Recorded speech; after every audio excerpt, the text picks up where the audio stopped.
Dekat nasi lemak Paking, kita ada menu baru tau. So sekarang ni, bila nak goreng chicken tenders. Inilah dia menu baru dekat nasi lemak Paking. Kalau korang nak tahu, chicken tenders ni besar macam ni tau, korang boleh dapat. So, bila akan goreng, bila korang dah order. Apa yang special dekat sini, kita ada sos debab. Korang nampak ni, bila akan campurkan dekat chicken tenders ni. So, bila nak coating pula. Okay. So, bila akan letak biji-bijan sedikit. Tak Korea lah kalau tak ada biji-bijan ni kan. Okey, korang nampak ni dah siap dah. Chicken tenders Korean debab.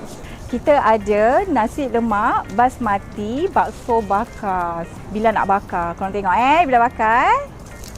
Okey. So, bila tunggu sampai bakso dia bakar. Kalau korang nak tahu, dia punya sos dia tak adalah pedas sangat. Dia rasa macam pedas-pedas manja, pedas-pedas manis. Korang perasan tak? Tak ada lagi kan orang buat nasi lemak basmati bakso bakar. Dekat nasi lemak Paking je tau ada benda ni. Dekat nasi lemak Paking ni, kita ada beras basmati.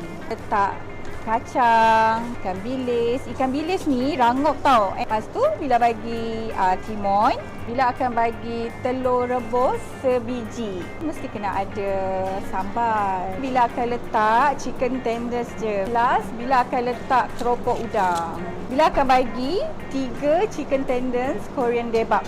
Tapi kalau korang nak tahu, harga 2 set ni harga promo tau. Starting 1 hari bulan sehingga dia beritahu.